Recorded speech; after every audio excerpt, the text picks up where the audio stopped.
Good morning प्यारे बच्चों, आपके ऑनलाइन कक्षा में आप सभी का स्वागत है।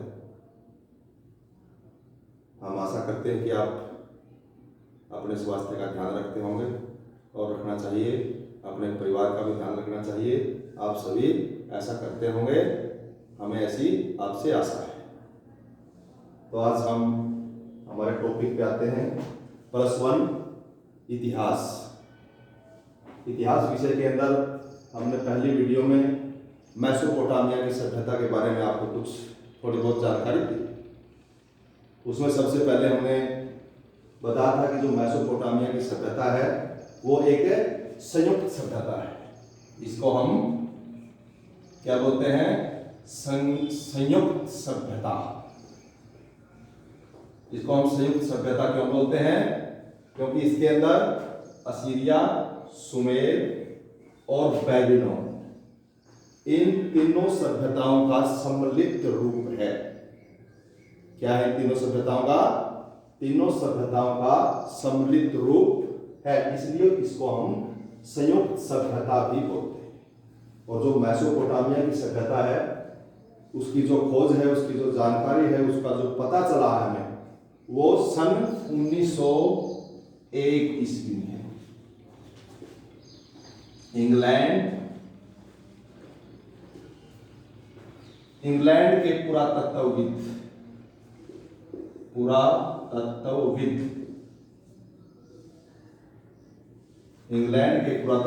जिनका नाम है हेनरी रॉलिंसन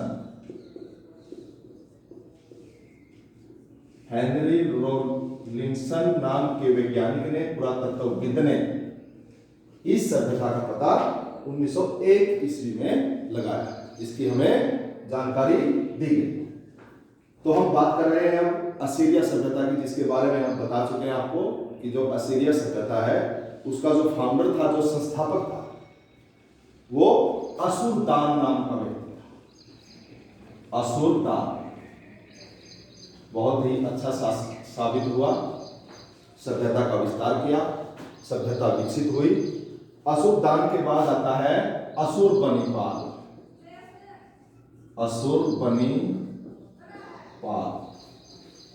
ये भी एक बड़ा अच्छा शासक हुआ जिसके समय में सभ्यता विकसित हुई। इन दोनों शासकों के बारे में हम आपको बता चुके हैं। अशुरदान संस्थापक था और अशुरबनीपाल एक महत्वपूर्ण शासक हुआ।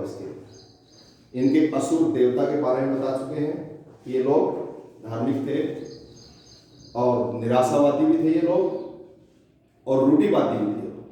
ये लोग पूजा करते थे देवी देवताओं की।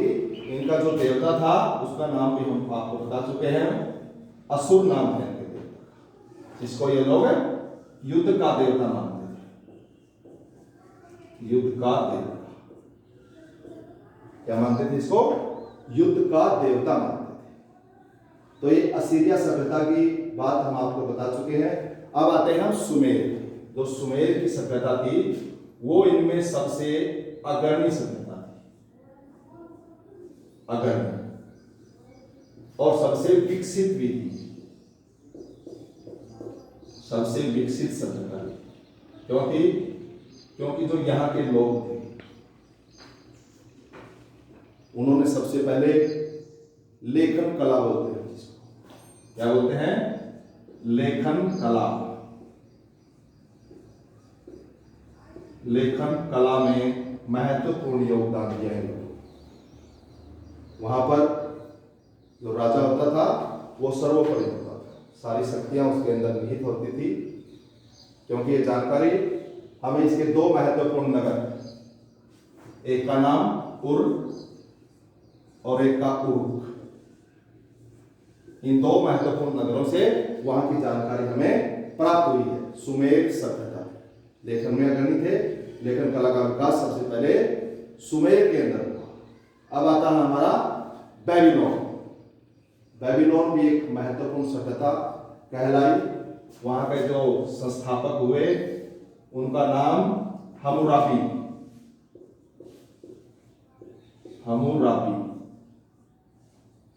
हम्मुराबी एक बहुत अच्छा योद्धा, अच्छा प्रशासनिक अधिकारी और कानून निर्माता। हम इसको कानून निर्माता की संज्ञा देते हैं, कानून निर्माता। सबसे पहले बेबीलोन के अंदर कानूनों का निर्माण करवाया हम्मुराबी ने। ये अपनी कोड ऑफ लॉ, ये अपनी कोड ऑफ लॉ के लिए जाना जाता है, क्योंकि इसने बेबीलोन के अंदर ऐसे कानूनों का निर्माण किया जिससे कि बेबीलोन सभ्यता एक उच्च कोटि की सभ्यता है। अब हम बात करते हैं, ये था मेसोपोटामिया की सभ्यता का एक सम्मिलित रूप। असीरिया, सुमेर और बेबीलोन, इन तीनों सभ्यताओं का जो सम्मिलित रूप है वो मेसोपोटामिया है। इन तीनों सभ्यताओं का जो सम्मिलित रूप है वो मेसोपोटामिया है। अब आगे हम बात करते हैं कि जो मेसोपोटामिया की सभ्यता थी, वहां का जो शहरी जीवन था, शहरी जीवन, लोगों का शहरी जीवन किस प्रकार था? मेसोपोटामिया के लोगों का शहरी जीवन किस प्रकार का था? मेसोपोटामिया एक उच्च कोटि की सभ्यता थी, अति प्राचीन सभ्यता थी। वहां का जो शहरी जीवन था उसमें, उसके अंदर सबसे पहले आता है नंबर 1 पे 3 वर्ग। 3 वर्ग, 3 वर्ग में सबसे पहले उच्च वर्ग,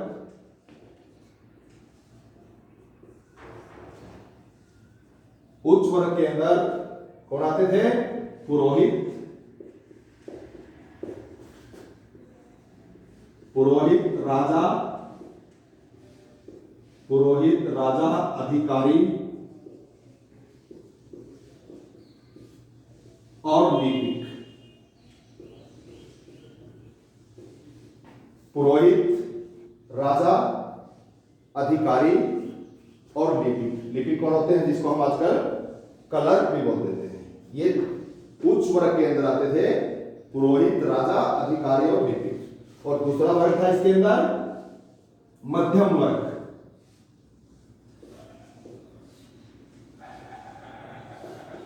मध्यम वर्ग, इसके अंदर कौन आता था? कारीगर, कारीगर, जमींदार,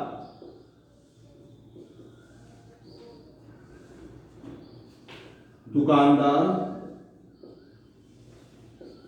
ये सारे किसके अंदर आते थे? मध्यम वर्ग के अंदर आते थे। और अगला था इसके अंदर निम्न वर्ग। निम्न वर्ग में छोटे कृषक,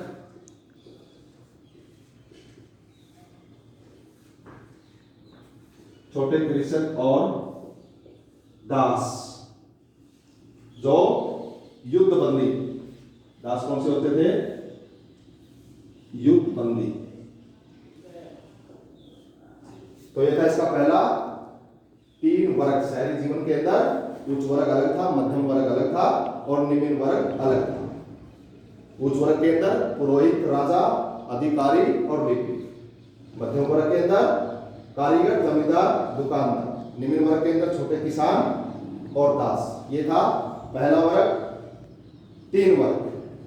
शहरी जीवन के अंदर 3 वर्गों के अंदर समाज विभाजित था, और तो सारी शक्तियां होती थी वो राजा के पास होती थी। अगला अगर इसके अंदर परिवार, परिवार, अगर हम परिवार की बात करें मेसोपोटामिया सभ्यता में, वहां पर संयुक्त परिवार प्रणाली के कोई हमें वहां पर संकेत नहीं। वहां की जो परिवार प्रणाली थी वो एकल परिवार प्रणाली थी। एकल परिवार के अंदर कौन आते थे? एक पुरुष, उसकी पत्नी, उसके बच्चे और उसके माता, उसके पिता के भाइयों का उसके साथ कोई लेन देन नहीं होता था। उनका एक अलग परिवार था। अब आता है इसके अंदर आगे पहनावा। जो मेसोपोटामिया के लोग थे, मेसोपोटामिया के लोग, जो उनका पहनावा था वो एक अलग प्रकार का था। ऊपर से नीचे तक वो एक ही वस्त्र डालते थे। जो संपन्न लोग थे, जो धनी लोग थे, वो पैरों के अंदर चप्पल डालते थे और पैरों पे वो कपड़ा लपेटते थे जो एक जुराब का काम करते थे। जो गरीब लोग थे, जो संपन्न नहीं थे, जो किसान थे, जो निचला तबका था, वो नंगे पांव ही रहता था। ये था इनका पहनावा। अब आता है नंबर 4 पे आवास। आवास का मतलब आप सभी समझते हैं। मैंने शुरू में ही बताया था कि जो नदी घाटी थी, नदी घाटी, जितने भी प्राचीन सभ्यताएं हुई वो नदी घाटियों में विकसित। क्यों? क्योंकि उन नदी घाटियों के अंदर पानी की मात्रा अधिक थी, मिट्टी की जरूरत थी। पहले कच्ची मिट्टी से मकान बनाए जाते थे, फिर धीरे धीरे उनको आग में पकाया जाने लगा, धूप में सुखाया जाने लगा, तो उनसे फिर उन्होंने अपने आवास स्थापित किए थे। ये था उनका आवास। अब आता है इनका धर्म।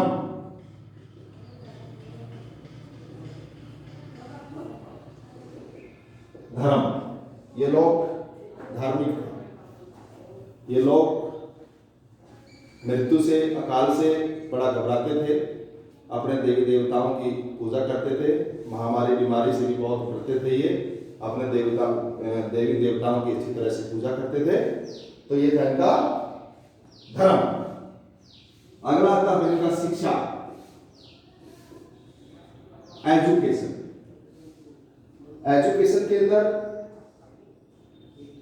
मंदिर के पास, मेसोपोटामिया सभ्यता के अंदर, क्योंकि वहां पर 3 प्रकार के जो शहरों के प्रकार थे, वो 3 प्रकार के थे। सत्ता केंद्रित, व्यापार केंद्रित और मंदिर केंद्रित। मंदिर वहां पर हर जगह होता था और मंदिर के पास एक पुस्तकालय होता था। मैंने असीरिया सभ्यता के अंदर भी बताया था आपको कि जो वहां का अशुरबनीपाल शासक था, उसने एक पुस्तकालय की स्थापना की और उस पुस्तकालय के अंदर जो कारीगरों के, जमींदारों के, दुकानदारों के बच्चे थे वो वहां पर पढ़ते थे, वो वहां पर शिक्षा ग्रहण करते थे। ज्योतिष की, गणित की, खगोल विज्ञान की, ऐसी वो सारी शिक्षाएं वहीं से प्राप्त करते थे। तो ये वहां का शहरी जीवन। अब हम वहां का शहरी जीवन, तो ये मेसोपोटामिया की सभ्यता, हम इसका पूरा विस्तार कर चुके हैं और अगली वीडियो में हम वहां का